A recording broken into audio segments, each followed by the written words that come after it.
Bernardo Silva, speaking, said, the difference between the rivalry with Arsenal and Liverpool, maybe it's that Liverpool have already won a Premier League and Arsenal haven't. That Liverpool have won a Champions League and Arsenal haven't.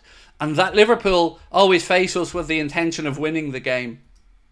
Kind of an underhanded compliment there from Bernardo Silva, more of a dig at Arsenal. But if I was an Arsenal fan looking at his comments, I'd be thinking, well, you're in their heads, you know. Bernardo Silva coming out there with a little bit of whingy tactics. I mean, what did he expect them to do with 10 men in the second half, away from home, 2-1 up? They're hardly going to go out and attack, are they?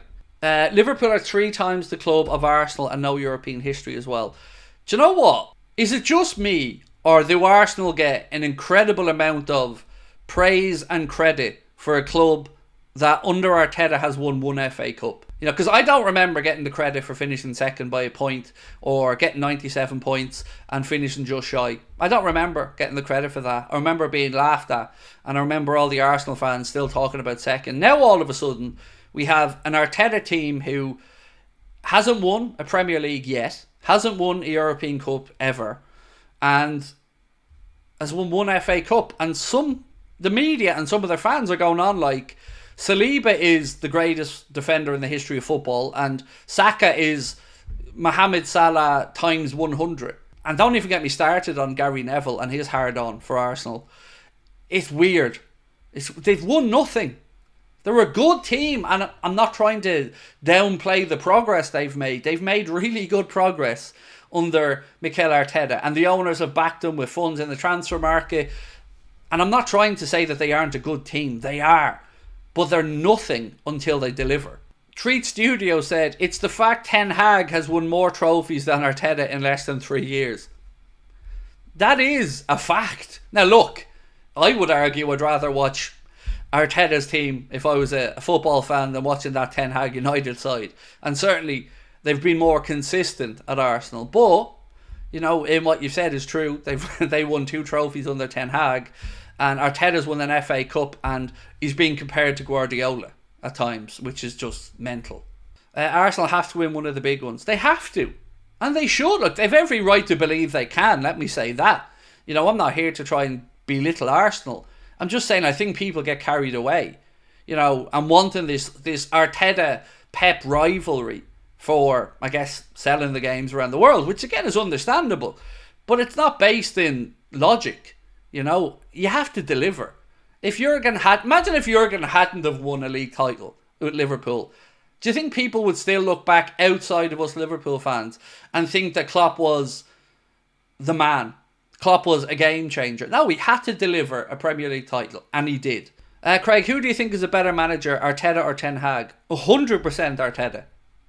No doubt in my mind, I would have Arteta as a manager over Ten Hag. My point here is just I think that they're getting too much credit for not enough silverware. Fraser, how are you, my man? Said, Craig, your thoughts on what Bernardo Silva said about playing versus Arsenal. If I was an Arsenal fan, I'd be looking at those comments and go, he's rattled. Because I've zero respect for City or Bernardo Silva or any of the shite up in Manchester, in the blue side particularly. They're just a tin pot, classless club in my opinion. So if I'm an Arsenal fan, I'm thinking, yeah, he's rattled. We're in his head. And do you notice, he waits till after City have won the Champions League, of course, before he starts throwing around there. They haven't even won a Champions League. What do I think about cheating City playing with the ref on their side each game? Actually, on that, I have a question, because I can't remember. Remember when Jeremy Doku went full Daniel LaRusso on Alexis McAllister? Was it Michael Oliver who was refereeing that game as well? I just can't remember, honestly, off the top of my head. Because I'm certainly thinking he's very sympathetic to Manchester City. Because that was a farce. The lack of consistency today, I guess, again, over the Trossard incident and the Doku incident. It feels like if you're a City... Let me just say this. If I'm a City fan and I see Michael Oliver's referee in one of our big head-to-heads in the Premier League, I'm not going to be unhappy about it. I was listening to John Stones after the match and he called the ref Mike, said Rachel. I have recollections of Walker praising Oliver publicly as well after the docu. Now again, I hope my memory isn't letting me down here, but I have a memory of Kyle Walker praising Michael Oliver for making the tough decision not to award the penalty when Doku went Daniel LaRusso all over Alexis McAllister's chest. I don't know what to say there. You are correct about Walker. See, these things that, look, who doesn't like being praised? Let's just say that. I like being praised. I'm sure you like being praised.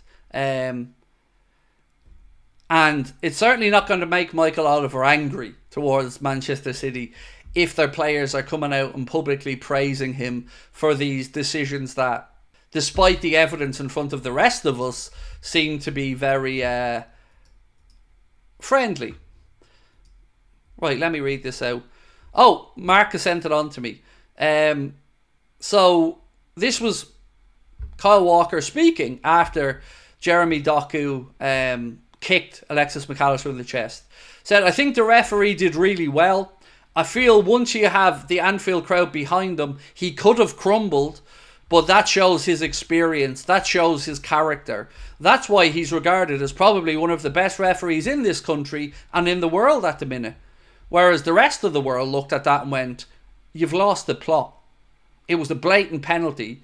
And you and the other morons in the PGMOL VAR hub who were trying to say they both went in high are absolutely full of it. And the fact that, as I keep saying, in both incidents, now I know it wasn't Oliver refereeing, I don't think, the game against Arsenal where Odegaard went full Harlem Globetrotters, but it's no accident to me that both of those massive calls, on top of the massive calls that went against us in London when Spurs were top of the Premier League and we had 2 iffy red cards and a bullshit goal ruled out, these things don't be forgotten quickly by Liverpool fans. London team, Spurs top of the league, we go there to play them, 2 iffy red cards and Luis Diaz goal being incorrectly ruled out. Then we play Arsenal at home, which is another top of the table clash. And right at the end of it, Odegaard absolutely puts his arm around the ball and hooks it towards them. And they come up with this bullshit in the VAR hub that he was moving away from the ball when he was absolutely protecting the ball and blocking, I think, Salah, if my memory's right, who would have had the chance to score. And then we have Jeremy Doku kicking McAllister in the chest. And for the Odegaard one and for the Doku one, neither of them were the referee called over to the monitor to look at. That's bullshit. Because everybody can understand a referee missing something in real time. But I don't think any of us can understand a player getting kicked in the chest or Odegaard blatantly handling the ball and the referee at the very least not being asked to go and revisit and have another look at that. It was horseshit. And Howard Webb and the PGMOL and anybody in the media who did anything other than call that crap out should hang their heads in shame, and I would question what the fuck they're at, because that was blatant. I'm not saying they cheated. I'm saying it was horrendous decision making, and coincidentally all 3 of them were when Liverpool were in top of the table clashes, and all 3 of them at the time the games were either draws or there was only a goal in it, and shock horror, we were on the wrong side of every decision.